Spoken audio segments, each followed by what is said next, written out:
Hello everyone, Charles Watts here, the Arsenal correspondent at Goal, joining you on Monday. We are in the start of the new week, the week that sees the return of the Europa League. Arsenal heading to Portugal this week for Sporting Lisbon on Thursday night. Bit of a rest from the Premier League for a couple of days, I suppose you could say, but a big game nonetheless coming this weekend at Fulham. A difficult looking game as well, given the way Fulham have been playing this season, but yeah, a little bit of a breather from the drama of the Premier League for a few days and can concentrate on another competition. It's going to be really interesting to see what Mikel does in terms of the Europa League from this point on. Usually, in the last few seasons anyway, you've been looking at it and thinking that it's been really important for Arsenal. It's, potentially been the most, when they've been in it, obviously they weren't in it last season, but prior to that, it was potentially like the best chance of getting back into the Champions League. It's very different this time around because of it, but whatever happens between now and the end of the season, you kind of feel like Arsenal are going to be in the Champions League next season. Whether they go on and win the title remains to be seen, but you think top four is pretty safe for now. You would think it'd be an absolutely monumental collapse should Arsenal not get Champions League football. So it's like, what do you do with the Europa League? Do you really go all out to try and win it because it's a trophy, or do you prioritise the Premier League? Personally, I think you have to prioritise the Premier League because of where Arsenal are and the position they've got themselves in, but that's not necessarily saying they should throw the Europa League away by any means. But I think if you've got some difficult team selection decisions to make, I think when you're making them, you've got to make them with the Premier League as a priority, if you understand what I'm thinking. So it's going to be interesting to see what teams he put out. He's not going to chuck it. He's not going to make 11 changes or anything like that. I highly doubt it anyway. When you look at what he does, even in the FA Cup games against Oxford, recently he played Saka and Martinelli. He's not a manager who completely changes things up. He always seems to go stronger than we all expect. Whenever you turn up at games, I've had so many debates in the press room and after press conferences when I've been sitting there with the other journalists trying to put together our predicted 11s for the game. And we're all saying, he'll make 8 changes, 9 changes, he'll never play him. And then you turn up at the game and suddenly Saka's playing, Gabriel Jesus back then was playing in Europa League games, and it would just really surprise us all. So I think he'll do some changes. Anyway, I'll talk about that a little bit later on in this video. I wanted to start today on Reiss Nelson. There's lots of talk about Reiss Nelson at the moment and his future and his contract and talks being opened about his contract. It's an interesting one for me. Obviously, he's getting the headlines at the moment because of what happened at the weekend with that goal and his cameo, and he's it's certainly a reminder of the talent that he has. But in terms of his contract, it's so interesting. He's out of contract at the end of the season. We know that he's been at Arsenal his whole life. When we've spoken to him the last few times, we spoke to him in the mix zone. There's a couple of times this season he spoke, and he always maintains that he wants to stay and he wants to sign new contracts, and he wants to. He's been wanting to play to earn himself a new contract, and he wants to stay at Arsenal, which you can kind of understand. Obviously, he's an Arsenal boy. He's a Hale End boy, but as you look at it and think, how much is Nelson going to play at Arsenal if everyone's fit? I mean, he came on at the weekend, but there was no Jesus, there was no Trossard, there was no Nketiah. Smith Rowe had come on ahead of him, but Smith Rowe was obviously so far behind in his fitness that he got 50 minutes and he had to go off again. So when everyone's fit, Nelson's opportunities, you think, are going to be really limited. So as much as you can't, right now it feels like, give him a new contract because he had that huge moment. It also, you got to sort of factor in the other things, and I'm sure Arsenal are talking to him about it. I think the interesting thing from an Arsenal point of view, you probably want Reiss Nelson to sign a new contract, but not necessarily to keep him for the long term, but just to protect yourself. You can basically sell him then for money rather than losing him on a free.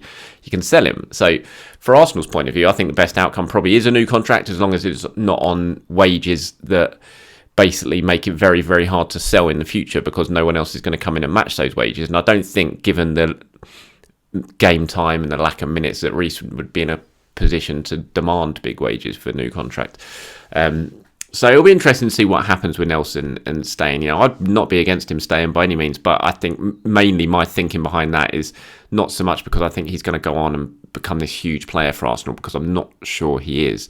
But I just think you get some money, and when you've invested so much in a player like Nelson in terms of his development and his progress and bringing him through, you don't really want him to go on a free. You want to, if you are going to sell him, you want to make some money. And so I think the best thing for all parties possibly would be a new deal, but from Nelson's point of view, he's going to have a lot of clubbing. He's a very talented young player. We saw that at the weekend. He demonstrated it when he's fit and he's got his head switched on. He's a really talented player.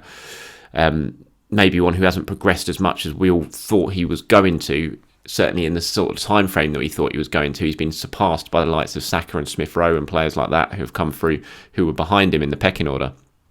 But he's clearly a very talented player, and there will be lots of Premier League clubs interested in him, no doubt about it, especially as his free transfer at the end of the season. So he'll have a big decision to make. Arsenal got a decision to make, and we'll see what happens as sort of talks and negotiations gone between now and the end of the season. But it wouldn't surprise me if Reiss signed a new deal, and not, as I said, not necessarily for him to be this huge part of Arsenal's plans over the future, but it would give him a little bit of extra commitment, and it would give Arsenal the opportunity of possibly selling him in the future. So we'll wait and see what happens. But let me know what you guys think. Do you think Reiss deserves a new deal? Do you think he should sign one, or do you think this is a time, kind of cut your losses? Well, not cut your losses, that's the wrong phrase, but let him go, start his career elsewhere, and try and build up his career at another Premier League club or abroad, because he's obviously had some success in Germany when it went out on loan. Let me know in the comments below.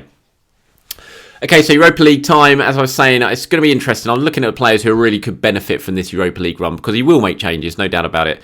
But I'm looking at players who really could benefit, who will come in. And, Jakub Kiwior certainly is the sort of headline maker there. He's not played a single minute since his big money move in January.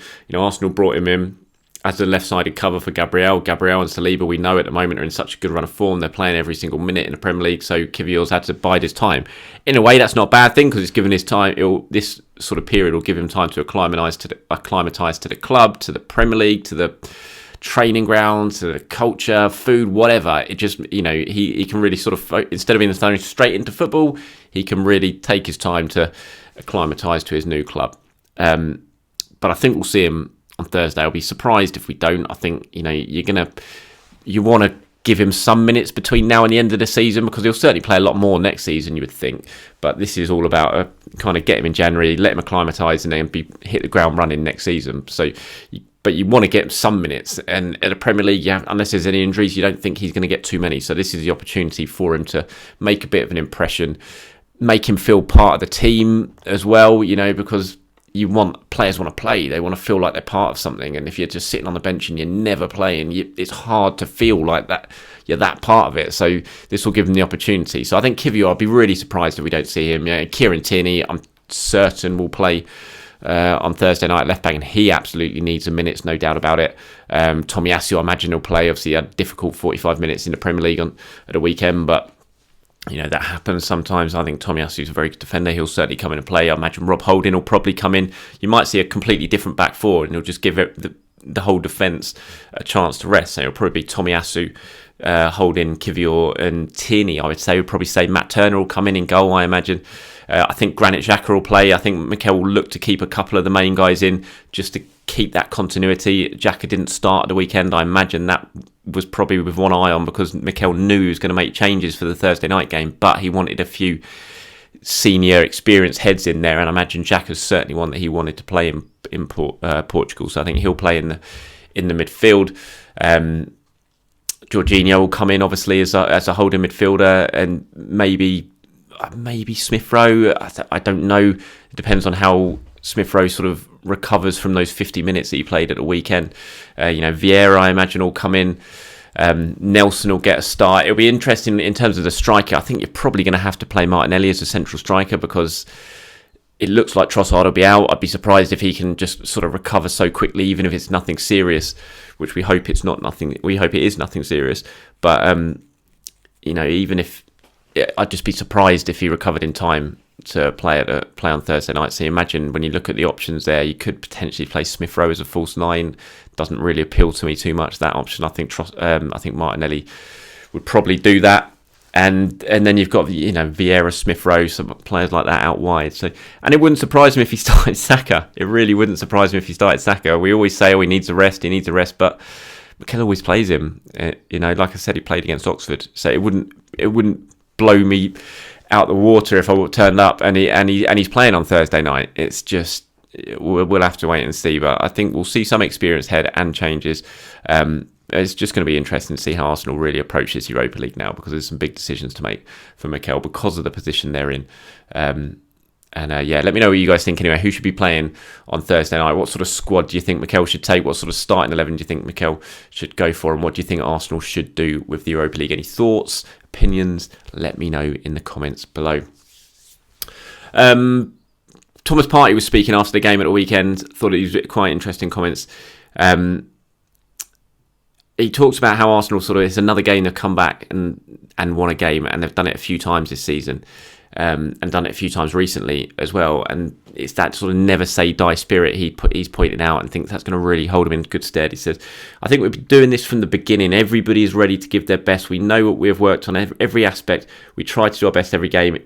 At the end, we got the win on Saturday, and that was the most important thing. It's another game we were able to come back from 2-0 down, and we're able to win the game. I think this will raise the spirit of the team and the fans to keep on supporting. This is the football we all want to play.